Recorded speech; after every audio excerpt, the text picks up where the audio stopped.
भविष्य निधि पेंशन की बढ़ोतरी व महंगाई भत्ते को लागू करना कर्मचारियों का हक, केंद्र सरकार को इसे तुरंत प्रभाव से बढ़ाना चाहिए। रविंद्र हिमते।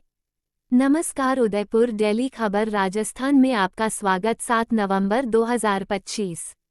एपीएस 95 पेंशनर्स कर्मचारी संघ व डिपार्टमेंटल पेंशनर्स की एक दिवसीय अखिल भारतीय बैठक को संबोधित करते हुए भारतीय मजदूर संघ के अखिल भारतीय महामंत्री रविंद्र हिमते ने कहा कि भविष्य निधि पेंशन कर्मचारियों के द्वारा सेवा में रहते हुए दिए गए अंशदान के प्रतिफल के रूप में प्राप्त होती है।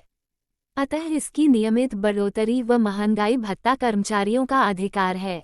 यदि केंद्र और राज्य सरकार सत्ता पाने के लिए विभिन्न प्रकार की निःशुल्क पेंशन चालू कर भुगतान कर रही है तो भविष्य निधि पेंशन की बढ़ोतरी करना भी उनका दायित्व बनता है। हिमते ने बताया, आज भी कई कर्मचारियों को सेवानिवृत्त होने के बाद मात्र 1000 रुपीज पर भविष्य निधि पेंशन प्राप्त हो रही है, जिससे सेवानिवृत्त कर्मचारियों का गुजारा मुश्किल ही नहीं नामुमकिन है। किंतु सरकार उनके बारे में आज तक कोई ठोस निर्णय नहीं कर पा रही है। भारतीय मजदूर संघ पदाधिकारियों ने बैठक में निर्णय लिया, इस विषय में एक प्रस्ताव पारित कर केंद्र सरकार को मांग पत्र तैयार किया जाए, जिसमें न्यूनतम पेंशन 5000 रुपीज पर तथा महंगाई भत्ता अलग से दिया जाने की मांग उठाई जाए। केंद्र सरकार हमारी इस जायज मांग को मान लेती है तो अच्छी बात है, अन्यथा हमें आंदोलनात्मक कदम उठाना पड़ेगा। साथ ही सभी सेवानिवृत्त कर्मियों को आयुष्मान योजना का लाभ सरकार से निःशुल्क प्राप्त होना चाहिए। बैठक की अध्यक्षता कर रहे हैं वर्दी शंकर पालीवाल ने बताया, संगठन पर विश्वास कर संगठन द्वारा किए गए निर्णय के अनुसार आगामी आंदोलन के लिए हम सभी को तैयार रहना चाहिए, क्योंकि यह लड़ाई हम सब की लड़ाई है और सभी को संगठित होकर लड़ना है।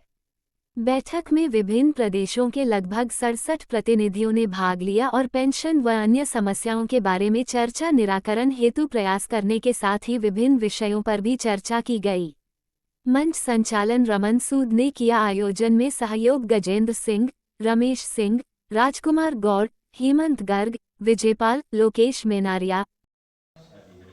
मैं रविंद्र हिमते, भारतीय मजदूर संघ का अखिल भारतीय महामंत्री हूँ। मेरे साथ अमर सिंह जी साकला है, जो हमारे पेंशनर्स एसोसिएशन के संयोजक हैं। आज उदयपुर में भारतीय मजदूर संघ के पेंशनर्स एसोसिएशन की जो ईपीएस 95 के साथ जुड़े हुए हैं, उस संगठन की बैठक चल रही है।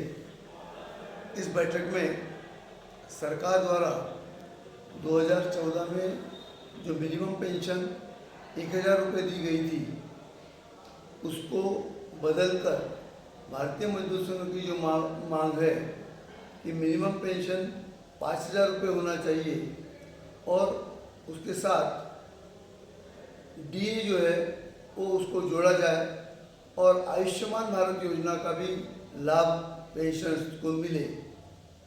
भारतीय मजदूर संघ देश भर में जो कामगार हैं, जो ईपीएस 95 के अंतर्गत आते हैं, उनकी अवस्था बहुत ही गंभीर है।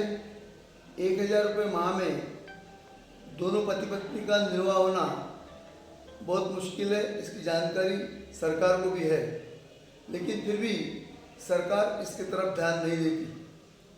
अन्य पेंशन योजनाओं के तहत जहां पर कंट्रीब्यूशन के नाम पर कुछ भी नहीं रहता, उनको 3000 तक के पेंशन दी जा रही है। जहां हमारे कामगारों ने जो ईपीएस 95 के अंतर्गत आते हैं, ऐसे लगभग 78 लाख कामगारों ने कुछ न कुछ पेंशन योजना के तहत जमा किया हुआ है और फिर भी उनको 1000 रुपये मिनिमम पेंशन दी जा रही है।